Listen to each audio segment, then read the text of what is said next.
আজকে আপনাদের সাথে যেই টপিকটা নিয়ে আলোচনা করব সেই টপিকটা হলো এইচএসসি 25-এর উচ্চতর গণিত দ্বিতীয় পত্রের একদিনের প্রস্তুতিতে কিভাবে আপনি A+টা নিশ্চিত করতে পারেন এই বিষয়ে আপনাদের সুপার একটা সাজেশন দিয়ে দিব। যেহেতু আপনাদের অলরেডি প্রথম পত্র পরীক্ষা হয়ে গেছে, অনেকেরই প্রথম পত্র পরীক্ষা ভালো হয়েছে, আবার অনেকেরই পরীক্ষা তুলনামূলক একটু খারাপ হয়েছে। যাদের পরীক্ষা খারাপ হয়েছে তারা যদি এই উচ্চতর গণিত দ্বিতীয় পত্রতে ভালো করতে পারে তাহলে দুইটা মিলে কিন্তু ভালো রেজাল্ট আসার একটা সম্ভাবনা আছে। এজন্য যারা উচ্চতর গণিতে ভালো করতে চান তারা অবশ্যই ভিডিওটা প্রথম থেকে শেষ পর্যন্ত দেখবেন। এবং ভিডিওটাতে আজকে আমরা যেমন উচ্চতর গণিত দ্বিতীয় পত্রের প্রত্যেকটা চ্যাপ্টারের অ্যানালাইসিস করে যেই টপিকগুলা পড়লে আপনি শতভাগ কমন পাবেন সেটা যেমন বলে দিব, পাশাপাশি আজকে কিন্তু আপনাদের নতুন একটা ফিচার সম্পর্কে আপনাদের একটু পরে ভিডিওতে কিন্তু জানাই দিব। তো প্রথমে যদি আলোচনা করি, এখানে মেনলি দুইটা বিভাগ থেকে প্রশ্ন আসে। একটা হলো ক বিভাগ।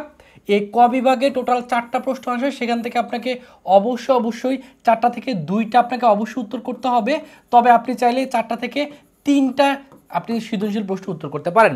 এবং সাধারণত ক বিভাগ থেকে 3টা উত্তর করা সবচেয়ে বেশি বুদ্ধিমানের কাজ, যেহেতু ক বিভাগের প্রশ্নগুলো তুলনামূলক একটু সহজ এবং আমরা সকলেই যখন উচ্চতর গণিত দ্বিতীয় পত্র পড়ি তখনই কিন্তু এই চ্যাপ্টারগুলো সবার প্রথমে পড়ি। এর জন্য এই চ্যাপ্টারগুলো যদি আপনি একটু ভালো করে পড়তে পারেন, এখান থেকে আপনি চাইলে 3টাই কিন্তু উত্তর করতে পারেন। তো এখানে যে জটিল সংখ্যা যে চ্যাপ্টারটা আছে, এখান থেকে একটা সৃজনশীল প্রশ্ন চলে আসে, বহুপদী সমীকরণ থেকে একটা আসে, আর ত্রিকোণমিতি থেকে সাধারণত একটা আসে। তবে প্রতিবারই আমরা কোশ্চেনগুলো অ্যানালাইসিস করে দেখতে পারি যে জটিল সংখ্যা এবং বহুপদী এই দুইটা থেকে সাধারণত দেখা যায় ম্যাক্সিমাম সময় তিনটা সিকিউ কিন্তু চলে আসে। এজন্য আপনি যদি একটু দুর্বল প্রকৃতির শিক্ষার্থী হয়ে থাকেন অথবা আপনি কম পড়াশোনা করে যদি A+টা নিশ্চিত করতে চান, একটু রিস্ক নিয়ে পরীক্ষা হলে যেতে চান, তাহলে সেক্ষেত্রে আপনি যদি জাস্ট এই 3 এবং 4 অধ্যায় মাত্র এই দুইটা চ্যাপ্টার যদি পড়েন তাহলে সেখান থেকে আপনার 3টা সিকিউ অ্যান্সার করার মানে কপাল ভালো থাকলে আপনি 3টাই কিন্তু উত্তর করতে পারবেন। আর যদি রিস্ক ফ্রি থাকতে চান বা রিস্ক না নিতে চান তাহলে সেক্ষেত্রে আপনাকে 3, 4, 7 3টা চ্যাপ্টার পড়তে হবে। তারপর যেটা খ বিভাগ, এখান থেকে সাধারণত দেখা যায় এই কৌণিক যে চ্যাপ্টারটা, এই কৌণিক চ্যাপ্টার থেকে ম্যাক্সিমাম সময় 2টা সিকিউ প্রশ্ন চলে আসে। সেজন্য কৌণিক চ্যাপ্টারটা অবশ্যই পড়বেন, বিশেষ করে কৌণিকের ক্ষেত্রে পরাবৃত্ত অবশ্যই পড়বেন আর উপবৃত্তটা অবশ্যই পড়বেন। সাধারণত পরাবৃত্ত এবং উপবৃত্ত থেকে ম্যাক্সিমাম সময় কিন্তু প্রশ্ন আসে, অর্থাৎ একটা চ্যাপ্টার পড়লে এখান থেকে 2টা সৃজনশীল আসার সম্ভাবনা অনেক বেশি। তবে আপনি যদি রিস্ক নিতে না চান তাহলে সেক্ষেত্রে আপনি চাইলে এই আপনার গতিবিদ্যা যে চ্যাপ্টারটা আছে গতিবিদ্যা চ্যাপ্টারটা পড়তে পারেন, যেহেতু গতিবিদ্যা চ্যাপ্টারটা তুলনামূলক স্থিতিবিদ্যা থেকে একটু সহজ। আর স্থিতিবিদ্যাতে যেহেতু অনেকগুলো প্রমাণ থাকে, অনেকের স্থিতিবিদ্যা কঠিন লাগে। আর যদি আপনার আগে স্থিতিবিদ্যা পড়া থাকে আপনি স্থিতিবিদ্যা পড়বেন, আর যদি পড়া না থাকে তাহলে সেক্ষেত্রে আপনি এই গতিবিদ্যাটা পড়বেন। আর যদি কপাল ভালো থাকে তাহলে সেক্ষেত্রে আপনার এই 6 অধ্যায়টা পড়লে এখান থেকে 2টা সৃজনশীল অ্যান্সার করলে কিন্তু আপনার এখানে আপনার টোটাল আপনি 5টারই উত্তর করতে পারবেন। টোটাল যেহেতু 8টা প্রশ্ন আসবে সেখানে আপনি 5টাই উত্তর করতে পারবেন। এর জন্য যারা একটু দুর্বল প্রকৃতির শিক্ষার্থী বা যারা অল্প পড়াশোনা করে, পড়াশোনা মানে যেহেতু আর সময় বেশি নেই, আপনি প্রথমে যেটা করবেন, প্রথমে অবশ্যই জটিল সংখ্যাটা পড়বেন, বহুপদীটা পড়বেন, তারপর কৌণিকটা পড়বেন। তো আপনার কপাল ভালো থাকলে এই 3টা চ্যাপ্টার ভালো করে পড়ে গেলে আপনি A+টা নিশ্চিত করতে পারেন। আর যদি আপনি রিস্ক ফ্রি থাকতে চান তাহলে সেক্ষেত্রে 3, 4, 7, 6 পড়বেন। আর যদি আরেকটু অ্যাডভান্স পড়তে চান আপনি সাথে সাথে 9টা পড়ে ফেলতে পারেন, তাহলে আশা করি আপনি উত্তর করতে পারবেন। অর্থাৎ আপনার টার্গেট থাকবে এমসিকিউতে যেহেতু 25টা এমসিকিউ থাকে, এই 25টার ভিতরে আপনাকে এনি হাও 17টা আপনাকে অবশ্যই কারেক্ট করার চিন্তা ভাবনা থাকতে হবে। সিকিউর ক্ষেত্রে যেহেতু 50 মার্কের প্রশ্ন আসে, 50-এর ভিতরে আপনাকে 50 পাওয়ার দরকার নাই। আপনি 50-এর ভিতরে যদি 38 পান, আর যদি আপনার যে আপনার প্র্যাকটিক্যাল যে পরীক্ষা হয় সেই প্র্যাকটিক্যাল পরীক্ষায় সাধারণত 25-এর ভিতরে 25 ম্যাক্সিমাম শিক্ষার্থী পেয়ে যায়। তার মানে দেখেন অল্প কম করে ধরলেও কিন্তু আপনার এখানে কিন্তু 80+ মার্ক চলে আসতেছে। তার মানে আপনি কিন্তু A+-এর মতো উত্তর করে দিয়ে আসতে পারতেছেন। অবশ্যই এই আপনার গণিত দ্বিতীয় পত্র অবশ্যই ভালো করার চেষ্টা করবেন। তো এখন যদি স্পেসিফিকভাবে যা একটু টপিকগুলো বলে যায় যে কোন চ্যাপ্টারে কোন টপিকগুলো অবশ্যই গুরুত্ব দেবেন। যারা জটিল সংখ্যা পড়বেন এখন অবশ্যই মডুলাস এবং আর্গুমেন্ট নির্ণয়টা পড়ে ফেলবেন, পাশাপাশি বাকি যে টপিকগুলো আছে একটু করে দেখে রাখবেন, মূল নির্ণয়টা অবশ্যই শিখবেন। আর আপনার প্রমাণ, বিভিন্ন ধরনের যে প্রমাণগুলো আছে প্রমাণগুলো পড়বেন। আর জটিল সংখ্যায় জেড সম্পর্কিত কিছু প্রশ্ন আছে এগুলো একটু অবশ্যই পড়ে ফেলবেন। তারপর যে চ্যাপ্টারটা সেটা হলো বহুপদী এবং বহুপদী সমীকরণ। এক্ষেত্রে আপনি নিশ্চয়ক, মূলগুলোর ভিতর সম্পর্কে এটা পড়বেন, মান নির্ণয়, সমীকরণ গঠনটা অবশ্যই পড়বেন, মূলের প্রতিসম রাশি এবং দুটি সমীকরণের মূলের সম্পর্ক এবং সাধারণ মূল, এই টপিকগুলো অবশ্যই শেষ মুহূর্তে কোশ্চেন ব্যাংক থেকে অর্থাৎ প্রিভিয়াস ইয়ারের টেস্ট পেপার থেকে অবশ্যই সলভ করে পারবেন এই রিলেটেড যে প্রশ্নগুলো আছে।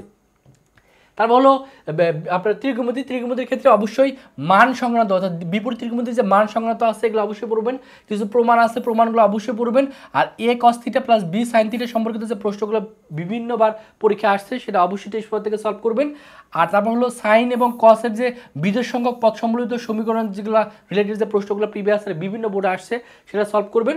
আর একটা হলো সাইন কস টেন সেক এর দ্বিঘাত রাশি সম্বলিত যে বিভিন্ন ধরনের যে প্রশ্নগুলো আছে এটা অবশ্যই সলভ করবেন। আশা করি এই 3টা চ্যাপ্টার যদি পড়েন তাহলে সেখান থেকে আপনি 3টা অর্থাৎ 30 মার্ক কিন্তু এখানে নিশ্চিত করতে পারতেছেন। আর খ বিভাগ থেকে আপনি কোনিকটা পড়লে আপনার কিন্তু আমরা অ্যান্সারটা কিন্তু অর্থাৎ আপনার A+ পাওয়ার মতো মার্কটা আপনি তুলতে পারতেছেন।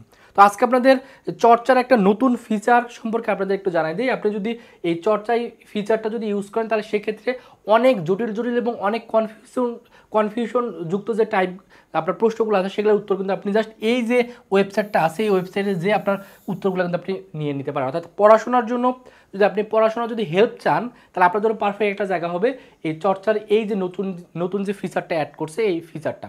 আপনারা অবশ্যই এখানে ভিজিট করবেন। এখানে ভিজিট করলে আপনি কী ধরনের ফিচার পাবেন একটু দেখাই দিই আমরা পরবর্তী খ বিভাগের যে সাজেশন সেই সাজেশনগুলোতে চলে আসতেছি। তো ফিচারটা যদি আপনাকে দেখায়, আপনি যদি এই চর্চার যে এই যে ওয়েবসাইটটা আছে এই ওয়েবসাইটে যদি আসার পরে দেখবেন এরকম একটা আপনার ইন্টারফেস আছে। এখানে আপনাকে একটু রেজিস্ট্রেশন করতে হবে, 1-2 মিনিটের ভিতরে রেজিস্ট্রেশনটা করে ফেলবেন। করার পর এখানে কিন্তু দেখা যাচ্ছে এই যে ফিচারটা চর্চার এটা কিন্তু একবার সম্পূর্ণ আপনাদের এসএসসি এবং এইচএসসির যে বইগুলো আছে সেই বইগুলার রেফারেন্সে কিন্তু এটা তৈরি করা হয়েছে। আপনি যদি এখানে ক্লিক করেন আপনার যেই সাবজেক্টের নিয়ে প্রবলেম, আপনার গণিত নিয়ে প্রবলেম, আপনার পদার্থ নিয়ে প্রবলেম, আপনার আইসিটি নিয়ে প্রবলেম, যেটা নিয়ে প্রবলেম সেটার সম্পর্কিত কোনো ধরনের যদি প্রশ্ন থাকে আপনি এখানে প্রশ্নটা লিখলে সাথে সাথে এখানে ব্যাখ্যা সহ আপনাকে উত্তর দিয়ে দিবে। যেমন একটা এক্সাম্পল দিয়ে যদি দেখাই, যেমন দেখেন এখানে আমি একটা প্রশ্ন লিখছি, এই প্রশ্ন দিয়ে ইন্টার করছি, এই প্রশ্নের উত্তরটা কি সেই উত্তরটা ব্যাখ্যা সহ উত্তরটা কিন্তু দিয়ে দিছে। অর্থাৎ এটা কিন্তু খুবই দারুণ একটা ফিচার। আপনারা যারা এই ফিচারটা ইউজ করতে চান অবশ্যই চর্চার এই ফিচারটা ইউজ করবেন। আশা করি এটা আপনাদের পড়াশোনার জন্য অনেক ইফেক্টিভ হবে। কারণ অনেক সময় দেখা যায় আমাদের মনে একটা প্রশ্ন থাকে, সে প্রশ্নের উত্তরটা আমি কারো কাছ থেকে পাচ্ছি না। সেক্ষেত্রে আপনি যদি এই ওয়েবসাইটে যদি যান, যদি আপনি সেই প্রশ্নটা করে ফেলেন তাহলে পড়াশোনা সম্পর্কিত সেটার উত্তর কিন্তু রেফারেন্স সহ আপনাদের দিয়ে দিচ্ছে। এই জন্য ভালো একটা ফিচার হলো এই চর্চার এই ফিচারটা, এটা অবশ্যই ইউজ করার চেষ্টা করবেন। তো তারপরে আমরা পরের যে চ্যাপ্টারটা আছে সেই পরের চ্যাপ্টারটা চলে যায়। পরের চ্যাপ্টারটা কি? পরের চ্যাপ্টারটা হলো আপনার কনিক। এই কনিকটা অবশ্যই পড়ে যাবেন। এখান থেকে 2টা প্রশ্ন আসার সম্ভাবনা সবচেয়ে বেশি। সেক্ষেত্রে আপনি কনিকের ক্ষেত্রে পরাবৃত্ত রিলেটেড যে প্রশ্নগুলো আসছে প্রিভিয়াস ইয়ারে পরাবৃত্তটা ভালো করে পড়বেন। আর উপবৃত্তের ক্ষেত্রে এখানে যে টপিকগুলো দেওয়া আছে এই উপবৃত্তটা পড়বেন। আর অধিবৃত্তটা পড়ার দরকার নেই, অধিবৃত্তটা লেস ইম্পর্টেন্ট। আর কেউ যদি অ্যাডভান্সলি পড়তে চান অধিবৃত্তটা দেখে যেতে পারেন। তবে সাধারণত এই আপনার পরাবৃত্ত এবং ওই আপনার উপবৃত্ত থেকে প্রশ্ন আসার সম্ভাবনা সবচেয়ে বেশি। তারপর হলো স্থিতিবিদ্যা কেউ যদি পড়তে চান তাহলে সেক্ষেত্রে এখানে যে টপিকগুলো দেওয়া আছে এই টপিকগুলো পড়ে ফেলবেন। আর কেউ যদি আপনার গতিবিদ্যা পড়তে চান তাহলে সেক্ষেত্রে এখানে যে টপিকগুলো দেওয়া আছে এই টপিকগুলো পড়বেন। বিশেষ করে এই প্রাস সম্পর্কিত যে টাইপ যে 4টা আছে, প্রাস রিলেটেড যে বিভিন্ন ধরনের প্রশ্নগুলো আছে যেগুলো প্রিভিয়াস ইয়ারে আসছে সেটা অবশ্যই পড়বেন। আর উপর থেকে যদি বিনা বাধায় পতনশীল বস্তুর গতি সম্পর্কিত যে প্রশ্নগুলো আসছে সেটা অবশ্যই পড়বেন। আর যদি সমতরণ, সমবন্ধন, সমবেগে যদি চলমান করার যে গতি আছে এটা একটা পড়ে ফেলবেন।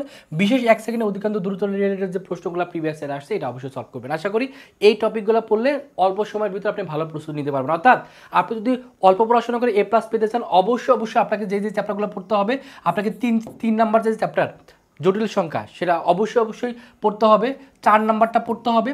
পাশাপাশি আপনাকে 7 নাম্বার যে চ্যাপ্টারটা আছে ত্রিকোণমিতি, সেই ত্রিকোণমিতিটা পড়তে হবে।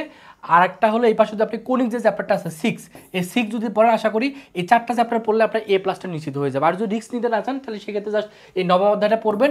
আর কেউ যদি চান যে না আমি অল্পই পড়বো, আমার আর পড়ার সময় নাই, আমি আর অল্প পারবো না, আমি পাস করতে চাই, সেক্ষেত্রে অবশ্যই আপনি এই 3 অধ্যায়, 4 অধ্যায় আর 6 অধ্যায় 3টা চ্যাপ্টার অবশ্যই পড়ে যাবেন। যাদের পাস নিয়ে টেনশন তারা এই 3টা চ্যাপ্টার অবশ্যই পড়বেন। কপাল ভালো থাকলে 3টা থেকে আপনি A+-এর মার্কও তুলে আসতে পারবেন।